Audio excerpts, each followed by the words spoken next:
Oração é alimento.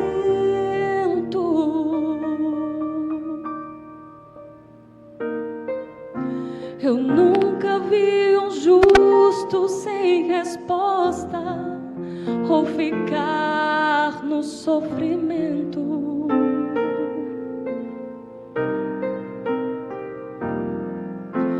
Basta somente esperar o que Deus irá fazer.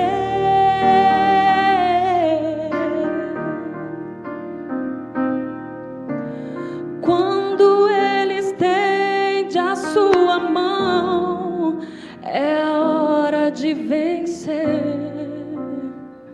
E então louve, simplesmente louve. Tá chorando, louve. Precisando, louve. Tá sofrendo, louve. Não importa, louve. O teu louvor invade o céu. Deus vai na frente abrindo o caminho, quebrando as correntes, tirando os espinhos. Ordena aos anjos pra contigo lutar. Ele abre as portas pra ninguém mais fechar. Ele trabalha pra quem nele confia. Caminha contigo de noite ou de dia.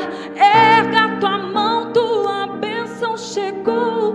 Comece a cantar com muito louvor, com muito louvor, com muito louvor, com muito louvor. Agora é a parte mais difícil, ó. A gente precisa entender o que Deus está falando.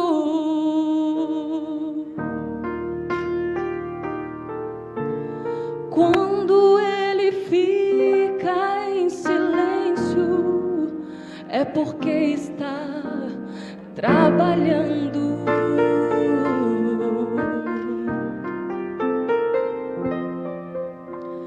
Basta somente esperar o que Deus irá fazer.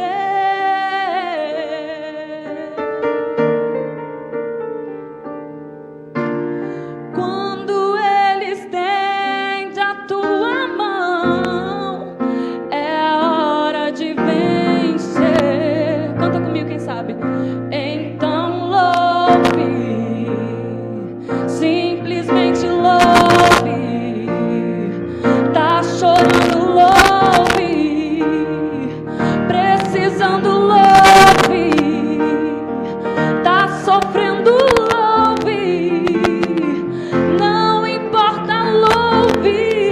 O teu louvor invade o céu.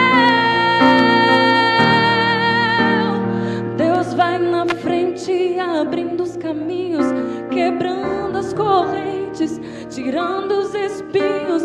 Ordena aos anjos pra contigo lutar. Ele abre a porta pra ninguém mais fechar. Ele trabalha pra quem nele confia. Caminha contigo de noite ou de dia. Erga tua mão, tua bênção chegou. Comece a cantar com muito louvor, com muito louvor, com muito louvor, com muito louvor, com muito louvor.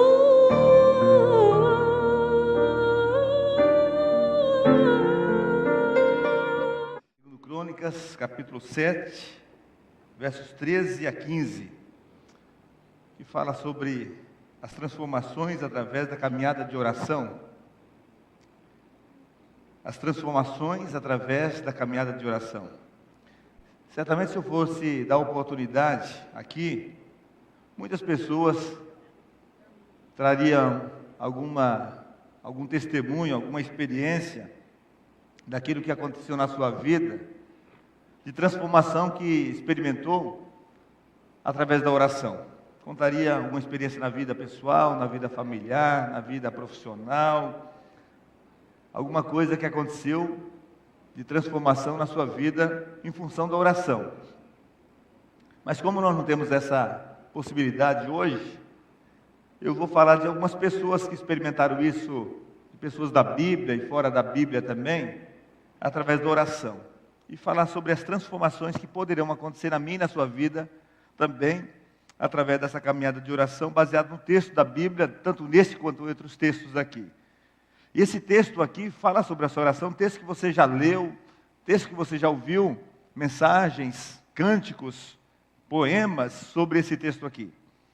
Segundo livro das Crônicas, capítulo 7, versos 13 a 15, dizem assim, o próprio Deus dizendo, se eu fechar o céu, para que não chova, ou mandar que os gafanhotos devorem o país, ou sobre o meu povo enviar uma praga, vamos ler junto, verso 14, se o meu povo que se chama pelo meu nome, se humilhar e orar, buscar a minha face, e se afastar dos seus maus caminhos, dos céus ouvirei, perdoarei o seu pecado e sararei a sua terra. O verso 15 diz, e hoje em diante os meus olhos estarão abertos e os meus ouvidos atentos à oração, às orações feitas neste lugar. Não é novidade para ninguém, todo mundo ouviu isso diversas vezes, que a nação brasileira, a nossa nação, está vivendo uma grande crise. Crise moral, crise social, crise ética, crise política e a pior de todas elas, a crise espiritual. E nós ficamos pasmos diante de tanta injustiça, diante de tanta violência, diante de tanta corrupção, diante de tanta impunidade que nós vemos. Mas não apenas a nação como instituição passa por uma crise, mas o ser humano, individualmente, também passa por crise pessoal, crise familiar, crise emocional, crise sentimental e a pior de todas também, essa crise, a crise espiritual. E então, meus irmãos, às vezes, diante dessas crises, nós esperamos, na crise na nação, nós esperamos que o governo ou que alguém traga uma solução para ela. Mas para todos os tempos e para este em especial, a igreja que somos nós, foi chamada por Deus para trazer uma solução para essa crise. A única solução para a nação brasileira, a única solução para aplacar a crise, é que a igreja de Cristo assuma completamente o seu papel, que é ser sal e luz nesse mundo, orando por um poderoso avivamento espiritual vindo dos céus. E que faça de fato uma limpeza na nossa nação, só de fato orando. Se você olhar para a Bíblia e olhar as experiências dos avivamentos, olhar as experiências de algumas pessoas do passado, você vai ver a história que está repleta de evidências de pessoas que demonstraram através da oração e o poder através da oração. Vidas e nações foram transformadas através do poder, através da oração. Abraão, o pai da fé, foi por causa da oração deste homem que Deus poupou a vida de Ló, seu sobrinho, de não morrer lá em Sodoma. Jacó orou e depois disse, olha, não te deixarei, falando ao enviado de Deus, ao anjo de Deus, não te deixarei ir enquanto não me abençoar. Moisés, o maior líder do povo de Deus, foi por causa da oração deste homem que a nação de Israel não foi exterminada lá no Egito, toda a nação não foi exterminada lá no Egito. Ele chegou ao ponto de dizer, Senhor, risca o meu nome do livro, ou seja, da geração ali, se o Senhor não salvar essa nação. Samuel, o maior juiz daquela época, disse, Senhor, longe de mim pecar contra o meu Deus deixando de orar. Daniel, um dos homens mais extraordinários, orava 3 vezes ao dia, e por conta disso ele foi preso, abria a janela, olhando para Jerusalém, estando na Babilônia, mas orava 3 vezes ao dia, como costume dele. Jesus, o apóstolo Paulo, e depois fora da Bíblia, Policarpo, Irineu, influenciaram a história através da oração. Um homem chamado Jerônimo Savonarola, a história registra que as suas orações, as suas pregações foram de tal intensidade, que a cidade onde ele estava foi profundamente impactada através da oração desse homem. Reformadores como Lutero, como Calvino, como Zwinglio, como John Knox, influenciaram a história, ao ponto da rainha da Escócia dizer que temia mais as orações de John Knox do que os exércitos da Inglaterra.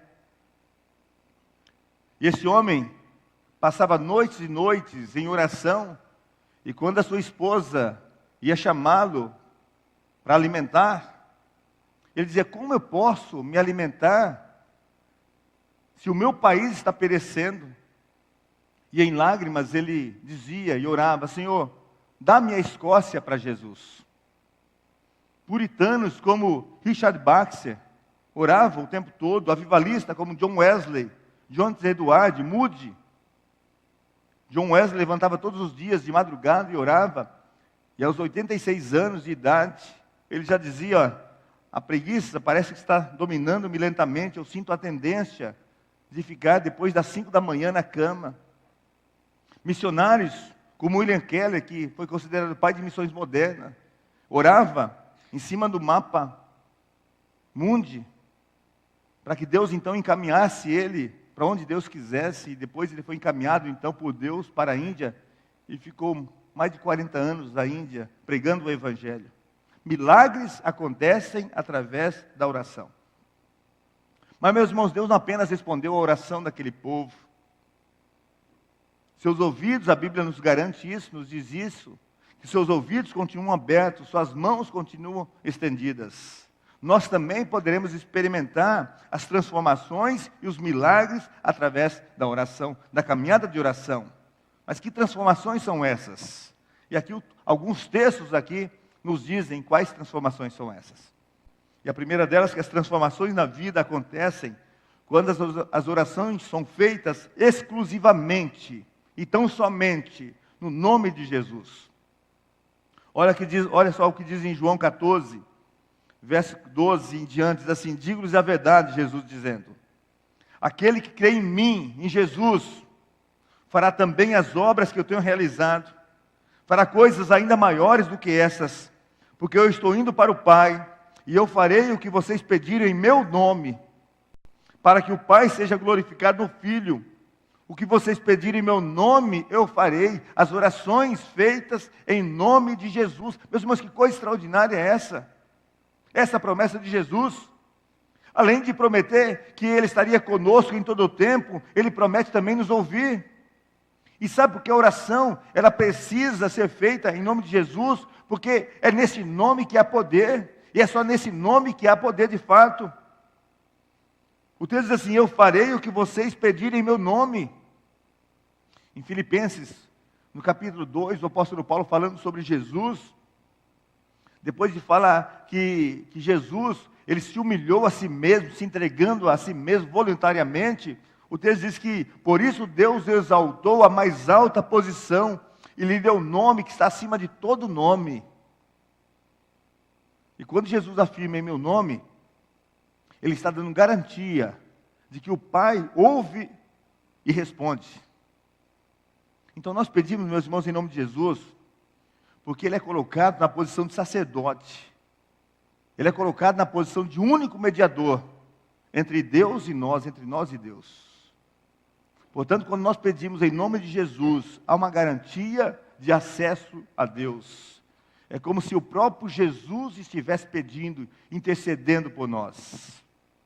O nome de Jesus está acima de todo nome. E por isso o texto diz que Deus o exaltou à mais alta posição. E lhe deu um nome que está acima de todo nome. Não há nome mais poderoso, não há nome mais precioso do que o nome de Jesus. Por isso nós pedimos nesse nome poderoso, que é o nome de Jesus. A sua oração não é atendida porque você é bonzinho, mas é porque você pede no nome de Jesus. Outra razão pela qual a oração tem que ser feita em nome de Jesus é que tudo que nós pedimos em nome de Jesus, Ele fará. O verso 13, em João 14, 13, diz: e eu farei o que vocês pedirem em meu nome. E essa é a autoafirmação de Jesus. E eu farei tudo o que vocês pedirem. E essa palavra, meus irmãos, tudo, precisa ser bem interpretado. Porque se nós não fizermos uma boa interpretação dessa palavra de Jesus, nós poderemos sair afirmando que o Senhor vai dar tudo para nós sem nenhum critério. Jesus estava aqui dizendo e afirmando que Ele tem poder para dar todas as coisas. Mas não significa que Ele vai dar todas as coisas, mas Ele tem poder para dar todas as coisas. Só que nesse poder para dar todas as coisas, Ele tem os seus critérios. Ele estabeleceu um padrão para que as nossas orações sejam atendidas. Então Ele submete a minha e a sua oração a alguns padrões que Ele mesmo estabeleceu. E um desses padrões que Ele estabeleceu é que Ele submete as nossas orações à nossa santificação. Em Isaías 59 diz assim: eis que a mão do Senhor não está encolhida para que não possa salvar, nem surdo o seu ouvido para que não possa ouvir. Mas complementa o texto, o verso 2: mas as vossas iniquidades fazem separação entre vós e o vosso Deus, e os vossos pecados encobrem o seu rosto de vós, para que não vos ouça. O pecado, portanto, é um impedimento para que Deus não ouça a nossa oração. Deus é santo, completamente santo, eternamente santo, e é impossível chegar até Ele cheio de pecado. Há uma separação, o pecado causa separação. Para você ter uma ideia, até o próprio Jesus sentiu isso na pele. Na crucificação, lá na cruz do Calvário, no momento que Jesus estava crucificado pelo meu e pelo seu pecado, Ele bradou: Deus meu, por que me desamparaste? E sabe por que Jesus fez isso? Porque ali, junto com Ele na cruz, estava o meu e o seu pecado. E aquele pecado ali causou um peso tamanho em Jesus. Na verdade, meus irmãos, nós nunca poderíamos ter acesso até Deus se não fosse por Jesus. E para que nós pudéssemos ter acesso ao Pai, Ele pagou então com um preço altíssimo, um preço de sangue, e lavou-nos completamente. Lá em 1 Coríntios 6,11 diz: mas vocês foram lavados, foram santificados, foram justificados no nome de Jesus, no nome do Senhor Jesus Cristo e no Espírito do nosso Deus. E esse é outro padrão que Deus estabeleceu, o primeiro padrão que Deus estabeleceu, para que as nossas orações sejam atendidas, a nossa santificação. Porque o pecado faz essa separação. Outro padrão que Jesus submete às nossas orações é que o Senhor submete as nossas orações à sua vontade. Não a minha e não a sua, mas a dele. Em 1 João, capítulo 5, diz assim: e essa é a confiança que temos ao nos aproximarmos de Deus. Se pedimos alguma coisa de acordo com a sua vontade, a vontade dele, Ele nos ouve.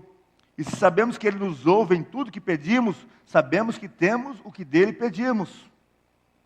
O texto afirma, meus irmãos, que nós podemos confiar que Deus nos ouvirá quando pedimos alguma coisa segundo a vontade dele. E esse é um princípio que nós precisamos entender. Deus tem uma vontade, e a vontade dele é soberana. A vontade dele está acima da nossa vontade. O próprio Jesus tinha essa consciência, porque lá no Getsêmani, ele sabendo todo o sofrimento que ele ia passar, Jesus orou: Pai, se queres, passa de mim esse cálice, passa de mim esse momento. Mas contudo não faça a minha, mas faça a tua vontade. Então ele submeteu a vontade dele à soberana vontade do Pai. Agora, sabe como você conhece a vontade de Deus na sua vida?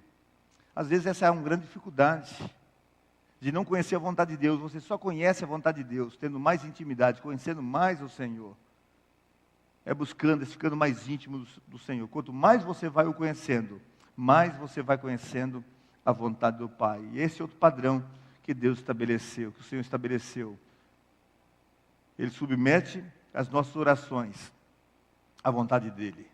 Mas outro padrão, que o Senhor submete as nossas orações também ao propósito dos nossos pedidos. Para que nós estamos fazendo aquele pedido? Para que nós queremos aquele pedido? Tiago 4:2 diz assim, 2 e 3 dizem assim: vocês cobiçam coisa e não as têm, matam e invejam, mas não conseguem obter o que desejam. Vocês vivem a lutar e a fazer guerras. Não têm porque não pedem, quando pedem não recebem, pois pedem por motivos errados, para gastarem seus prazeres. Depois da queda, em função do pecado, o ser humano ficou cheio de maldade, cheio de egoísmo e de desejos egoístas.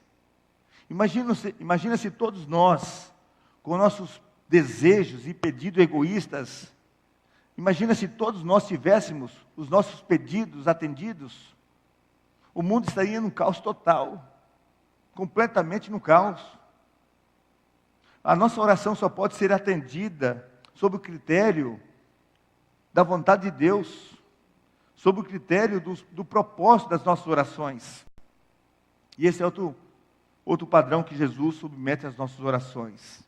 Mas ainda tem um quarto padrão: o Senhor submete as nossas orações ao nosso quebrantamento.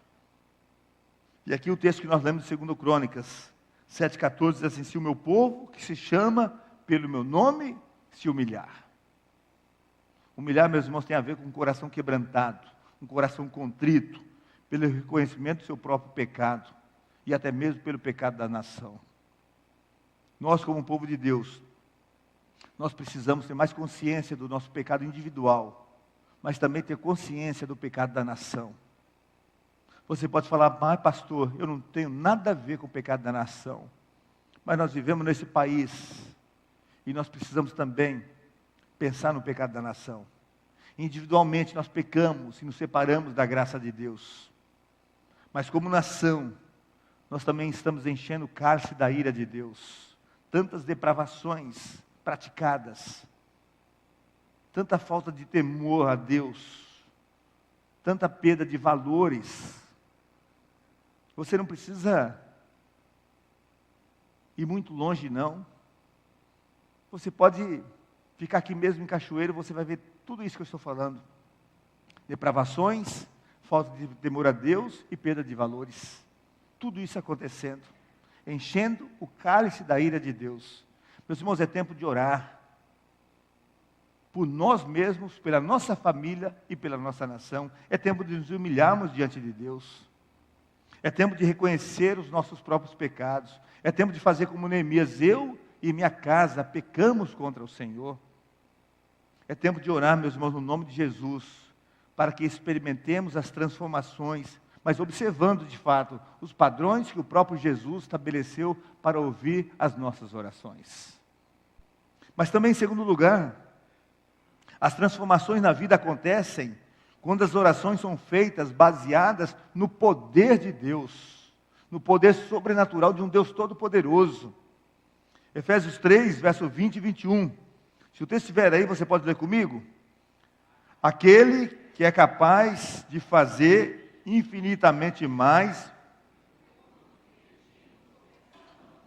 de acordo com o seu poder que atua em nós. A Ele seja a glória na igreja e em Cristo Jesus, por todas as gerações, para todos sempre. Amém. Aquele que é capaz de fazer infinitamente mais. Esse texto, meus irmãos, é o final de uma oração que o apóstolo Paulo fez na igreja do Éfeso. Ele ora para que os cristãos tenham maturidade espiritual. E no final desta oração, ele apresenta uma declaração de fé. E nessa declaração de fé, ele faz algumas afirmações nessa declaração. E a primeira afirmação que ele faz é: Deus é poderoso. Deus é todo poderoso. A Bíblia diz que não há impossível para Deus. Aquilo que é impossível para mim, aquilo que é impossível para você, não é impossível para Deus. A Bíblia diz algumas coisas sobre o poder de Deus. Ele é criador, Ele é sustentador do universo, tudo foi criado por Ele. Não é impossível para Ele. Ele é um Deus todo-poderoso. Agora, o nosso grande desafio, meus irmãos, é crer. Porque mentalmente, nós sabemos que Deus tem todo o poder. Todas as pessoas, aliás, praticamente todas as pessoas creem nisso. Você crê nisso. Mas às vezes, no meio do fogo cruzado, nós esquecemos disso. Nós duvidamos disso. Quando você está no meio do problema, no meio da aflição mesmo, às vezes você esquece disso. E essa é a primeira afirmação que o apóstolo Paulo diz aqui: Deus é poderoso. Mas Ele não é poderoso só lá no Velho Testamento, não, na vida do seu amigo, não. Não é só poderoso na vida das pessoas que eu citei aqui, não. Mas Ele é poderoso também na sua vida, para resolver a sua questão também. Aquela questão difícil, sabe aquela questão que você vive complicada? Ele é poderoso aí também. A segunda afirmação que o apóstolo Paulo diz aqui nesse texto é que Deus fará além daquilo que nós pedimos ou pensamos. Aquele que é capaz de fazer infinitamente mais do que pedimos ou pensamos. Você conhece a história? Lembra daquela história que Jesus, lá em João capítulo 2, Jesus foi no casamento em Cana da Galileia, e ali acabou o vinho, e Jesus então transformou a água em vinho, e aí chamaram Jesus, aliás, o noivo, e perceberam que aquele vinho que foi transformado, que era água, e foi transformado em vinho, era superior ao primeiro. Jesus então faz dessas coisas. Ele faz além daquilo que nós pedimos. Ele supera as nossas melhores expectativas. Ele sempre nos dá além. Você pede uma coisa, Ele vai e supera aquilo que você pede. Ele supera as nossas melhores expectativas. E essa é outra afirmação que o apóstolo Paulo diz aqui. Ele faz além daquilo que nós pedimos. E a terceira afirmação, que a glória deve ser dada ao Senhor. E ele finaliza dizendo: a Ele seja a glória na igreja em Cristo Jesus, por todas as gerações e para todos sempre. Deus, Ele quer ser glorificado na sua vida. Não apenas aqui na igreja, mas na sua casa também. E cada um de nós precisa lembrar disso. Glorificar a Deus aqui é tranquilo, é muito fácil. Mas Ele quer ser glorificado na sua vida, lá na sua casa, lá no seu trabalho também. Quando você está sozinho também. Quando ninguém está te vendo também, Ele quer ser glorificado lá também. Então na oração você pode glorificar a Deus. Quando você pede ao Senhor, você faz o seu pedido e Deus faz a parte dele. E mais uma vez, você deve devolver a glória ao Senhor. Porque Ele fez e porque Ele faz. E por isso, lá em João, Jesus diz: e tudo quanto fizerdes em meu nome, isso eu farei, a fim de que o Pai seja glorificado no Filho. Toda a glória, meus irmãos, pertence ao Senhor. Todas as bênçãos, todos os milagres, não é porque a nossa oração é forte, mas é porque Deus é bom, cheio de graça, e a glória deve ser dada a Ele. Agora, em terceiro lugar também, as transformações da vida acontecem quando as orações são feitas com fé. Eu quero convidar você a ler comigo Hebreus capítulo 11, verso 1 e o verso 6. Vamos ler juntos? Ora, a fé é a certeza daquilo que esperamos e a prova das coisas que não vemos.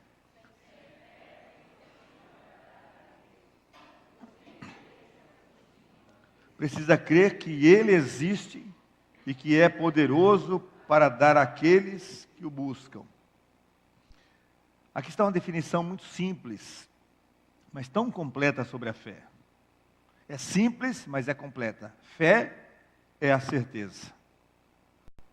Quando você ora e sabe que aquilo que você está pedindo está dentro dos critérios, dentro dos padrões que o próprio Jesus estabeleceu, do padrão da santificação, do padrão da vontade de Deus, do padrão do propósito, dos pedidos que não são egoístas, do padrão do nosso quebrantamento, você pode ter certeza da resposta do Senhor.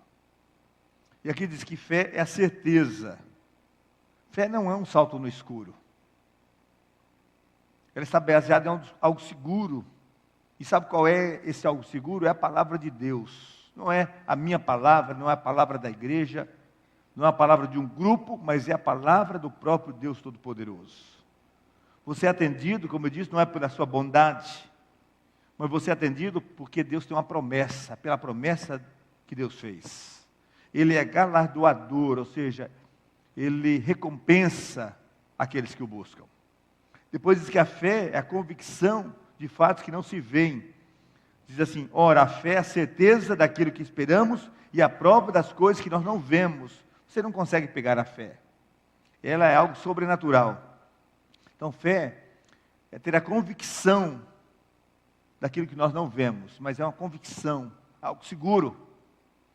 Foi por isso que Jesus diz lá em Marcos capítulo 11, portanto eu lhes digo, tudo que vocês pedirem em oração, creiam que já receberam e assim lhes sucederá. E depois também, a fé vem pelo ouvir a palavra de Deus. É a palavra de Deus, meus irmãos, que produz a fé em nossos corações. É a palavra de Deus que fortalece e nos ajuda a crer. É na palavra de Deus que nós somos confrontados com as nossas limitações. E aí então nós entramos na dependência de Deus. Mas também é preciso viver pela fé. Em Gálatas 3,11 diz, é evidente que diante de Deus ninguém é justificado pela lei, pois o justo viverá pela fé. Para obedecer a Deus nós precisamos de fé. Para produzir frutos na vida cristã nós precisamos de fé. Para agradar a Deus, nós precisamos de fé, porque sem fé é impossível agradar a Deus. Para ver o mundo transformado, nós precisamos de fé. Alguém já disse, e diz com muita sabedoria, que fé é como um músculo que precisa ser exercitado todos os dias para se tornar efetivo. O que nos falta, na verdade, muitas vezes é crer que Deus vai agir. Porque às vezes, meus irmãos, nós nos tornamos um pouco incrédulos. Porque nós até acreditamos que Deus vai fazer, mas faz na vida do outro, às vezes na nossa vida não cremos tanto assim. E a falta de fé é empecilho para Deus agir. O próprio Jesus, a própria Bíblia diz que Jesus não fez mais milagres na sua terra, em função da incredulidade do povo da sua terra. Muitas coisas não acontecem por falta de fé. Às vezes chegamos até Deus, até o Senhor com tantos sonhos, tantos desejos, mas não apresentamos ao Senhor, apresentamos às vezes coisas pequenas, mas as coisas maiores nem apresentamos porque falta-nos fé. E o próprio Jesus diz, e tudo que vocês pedirem em oração crendo, receberão. Então meu desafio para você nesta noite, passe a crer que Deus vai agir. Passe a crer que Ele vai trazer restauração naquilo que você precisa. Passe a crer que Ele vai trazer libertação naquilo que você precisa ou na vida de alguém. Passe a crer que aquela pessoa que você está orando vai se converter, vai voltar. Passe a crer que Ele vai trazer cura naquilo que você precisa. Fé é isso, meus irmãos, a certeza de que Deus está agindo. Nós ouvimos essa canção aqui, quando Deus fica em silêncio, é porque Ele está trabalhando, não foi aí que nós ouvimos? Eu tenho pregado aqui sobre isso, que quando você ora, Deus está trabalhando no coração da pessoa que você está orando. Eu creio nisso. Você está orando aqui, você não está vendo, você não está ouvindo, você não está sentindo, mas Deus está agindo, Deus está trabalhando. Porque Ele trabalha também no silêncio. Hebreus 11, verso 11, diz assim, pela fé Abraão e também a própria Sara, apesar de estéril e avançada em idade, recebeu poder para gerar um filho, porque considerou fiel aquele que havia feito a promessa. Ele não estava vendo nada, ele não estava sentindo nada, nem ela. Ele não estava percebendo nada, mas Deus estava agindo. Era no silêncio. Ele considerou fiel aquele que havia feito a promessa. Quem fez a promessa? É o Senhor Deus Todo-Poderoso. Aquele que é criador e sustentador de todas as coisas. Tudo na nossa vida, meus irmãos, pode ser mudado na caminhada de oração. Tudo na nossa vida pode ser mudado. Às vezes Deus faz as coisas num ato, mas às vezes Ele faz num processo. Quem sabe na sua vida Ele já fez coisas num ato, mas quem sabe agora Ele está fazendo num processo. E você precisa aprender dessa forma também. Talvez agora Deus está fazendo num processo. E depois você leia na sua casa Hebreus 11, para você ver como que Deus trabalhou através da fé daqueles homens ali, que nós conhecemos a galeria da fé. Que Deus nos abençoe, para que possamos fazer parte dessa galeria da fé em todo o tempo da nossa vida. Que Deus assim abençoe a cada um de nós, para que possamos não apenas entender sobre a oração, mas experimentar a oração dia após dia na nossa caminhada, e experimentar essas transformações que Deus quer fazer na nossa vida. Amém? Vamos ficar em pé, meus irmãos, para adorar a Deus com essa canção.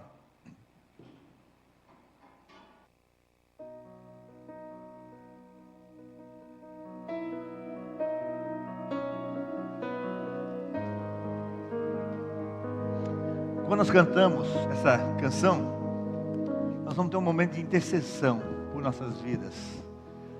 Eu quero convidar mais uma vez a missionária Eliana. Está aqui? Está aqui, pode vir aqui. Nosso missionário vai estar aqui conosco para orar. Eu quero convidar você, eu vou estar aqui também, ela vai orar por mim também. E se você tem alguma coisa, nós já oramos isso no início, mas eu quero que você venha aqui à frente. Você tem algo na sua vida, no seu coração, no seu casamento, no seu trabalho, enfim, aquilo que você tem no seu coração, quer colocar diante de Deus mais uma vez. Quando nós cantamos, quero convidar você a sair do seu lugar, vir aqui à frente.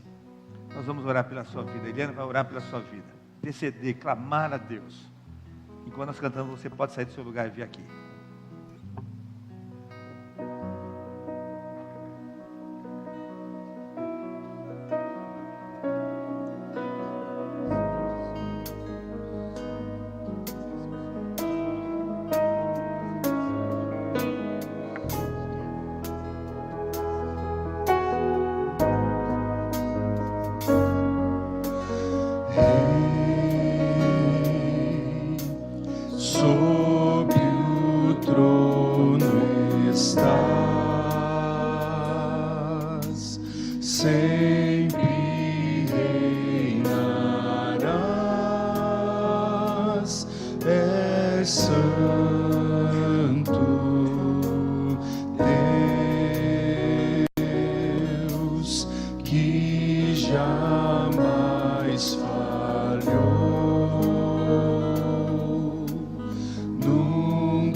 Estás aqui,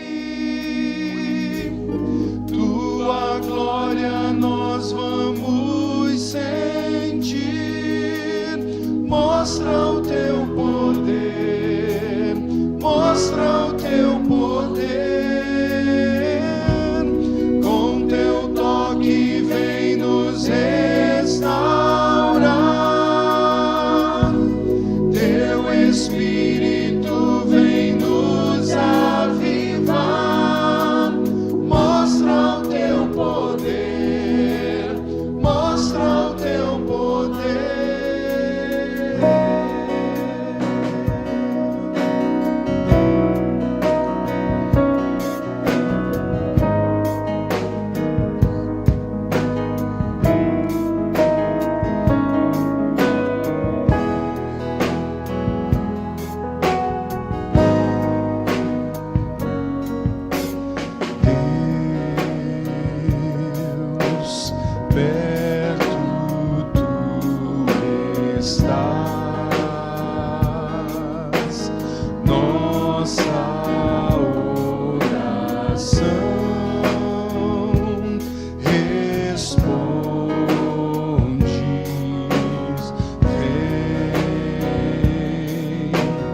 Deus. Louvado e exaltado seja o teu grande nome, ó Deus, para todo sempre. Nós te adoramos porque o Senhor é digno, ó Deus. Nós te louvamos pelo teu poder manifestado em nossas vidas. Ó Pai, em nome de Jesus, o nosso coração está agradecido nessa noite, porque nós estamos aqui, ó Deus, e podemos nessa noite ouvir a tua palavra, Senhor, e testemunhos de pessoas que clamaram e o Senhor ouviu. E ó Deus, ainda nesse tempo, o Senhor tem ouvido as nossas orações, o Senhor tem escutado, ó Deus, o clamor do teu povo. Ó Pai, em nome de Jesus, mais uma vez nós estamos aqui para clamar, ó Deus, para dizer que nós somos dependentes do Senhor, que nós não podemos, ó Deus, dar um passo sequer sem a tua direção, sem a tua ajuda. Ó Pai, nós queremos nessa noite, ó Deus, ver a glória do Senhor, a manifestação do teu poder nas vidas, ó Deus, que estão presentes aqui. Ó Deus, cada um traz um sonho, cada um traz um desejo, Senhor. Ó Pai, segundo nós ouvimos a tua palavra, que cada um dos nossos desejos, cada um dos nossos pedidos, ó Deus, que estejam alinhados com a tua vontade, com o teu querer para as nossas vidas, ó Deus. Pai, em nome de Jesus, restaura corações aqui nessa noite. Ó Deus, nos dê fé suficiente para ver milagres acontecendo na nossa vida, na vida das nossas famílias, ó Deus, na nossa igreja. Nós queremos ver milagres acontecendo aqui, ó Deus, porque a glória nós vamos dar ao Senhor, porque o Senhor é digno, Pai. Ó Senhor, Tu és poderoso para fazer muito mais do que aquilo que nós estamos pedindo, Pai. Então faça nessa noite, ó Deus, para a glória e para a honra do Teu nome, faça milagres acontecer, Senhor. Meu Deus, em nome de Jesus, ó Pai, nós estamos esperando em Ti. Nós não temos condição, ó Pai, e nem coragem de esperar em nada, em mais ninguém, mas no Senhor nós podemos esperar, no Senhor nós podemos confiar, ó Deus, no Senhor nós podemos depositar toda a nossa esperança, toda a nossa confiança. O Senhor é bom e o Senhor tem coisas grandiosas para dar a cada um de nós.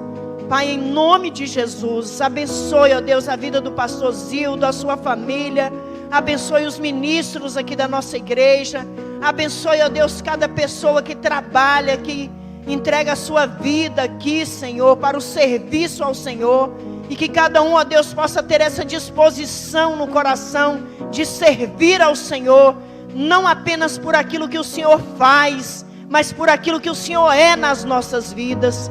Muito obrigada porque o Senhor é grande nas nossas vidas, porque o Senhor é fiel o tempo todo. Mesmo quando nós somos infiéis, o Senhor permanece fiel. Meu Deus, obrigada pelas respostas que nós temos recebido do Senhor. As pessoas, ó Deus, lá no Casa Grande, lá nas empresas por onde nós temos passado, ó Deus, nós temos visto o Senhor agindo na vida das pessoas, respondendo orações, não porque mereçamos nada, mas por causa do Senhor, por causa do nome do Senhor que nós usamos, ó Deus. Muito obrigada, Senhor. Nosso coração está agradecido nessa noite e será agradecido para todo sempre, em nome de Jesus. Amém e amém.